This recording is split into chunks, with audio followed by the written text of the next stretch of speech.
তিস্তা মহাপরিকল্পনা বাস্তবায়নে বাজেট বরাদ্দ দাবি করে মানববন্ধন করেছে তিস্তা মহাপরিকল্পনা বাস্তবায়ন সংগ্রাম কমিটি।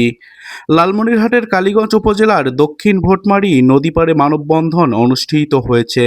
দুপুরে তিস্তা মহাপরিকল্পনা বাস্তবায়ন সংগ্রাম কমিটির ব্যানারে আয়োজিত মানববন্ধনে রংপুর বিভাগের 5 জেলার হাজারো মানুষ অংশ নেন বলে আয়োজকরা দাবি করেন।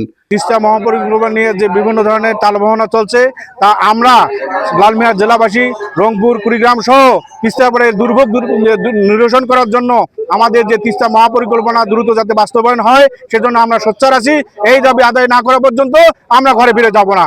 তো আমরা তিস্তাপাড়ের মানুষ, আমাদের সকলের দাবি তিস্তা মহাপরিকল্পনা যাতে বাস্তবায়ন হয়, সেই সুবাদে আমরা আজ মানববন্ধনে আসছি। সেখানে বাংলাদেশ জামায়াতে ইসলামীর বিভিন্ন জেলার নেতাকর্মীর পাশাপাশি কুড়িগ্রাম থেকে নির্বাচিত দলটির 2 জন সংসদ সদস্য উপস্থিত ছিলেন।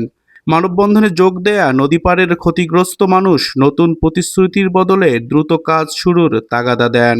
অন্যদিকে সরকারের সম্প্রতি গঠন করা কারিগরি কমিটি এবং শুক্রবার সরকারের 3 মন্ত্রী সহ উচ্চ পর্যায়ের প্রতিনিধি দলের নদী পরিদর্শনকে প্রহসন উল্লেখ করে পাশ হওয়া বাজেটে তিস্তার জন্য বরাদ্দের দাবি জানিয়েছেন কুড়িগ্রাম 3 আসনের সংসদ সদস্য ব্যারিস্টার মাহবুবুল আলম সালেহী। 9,38,000 কোটি টাকার বাজেট দিয়েছেন। এই বাজেটের মধ্যে তিস্তা মহাপরিকল্পনার বাজেটটা আপনারা অ্যালোকেশন দেন, যেখানে 12,000, 15,000, 20,000 কোটি টাকা তিস্তা মহাপরিকল্পনার জন্য আমরা রেখে দিয়েছি। এরপর আপনারা একনেকে যান, টেকনিক্যাল কমিটি করেন, সব কিছুকে আমরা আস্থায় রাখবো।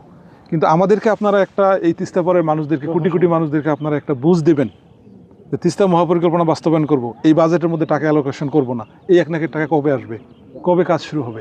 নদী ভাঙ্গন, বন্যা ও শুষ্ক মৌসুমে পানির সংকটে থাকা তিস্তাপাড়ের মানুষের একটাই দাবি, দ্রুত বাস্তবায়ন হোক তিস্তা মহাপরিকল্পনা।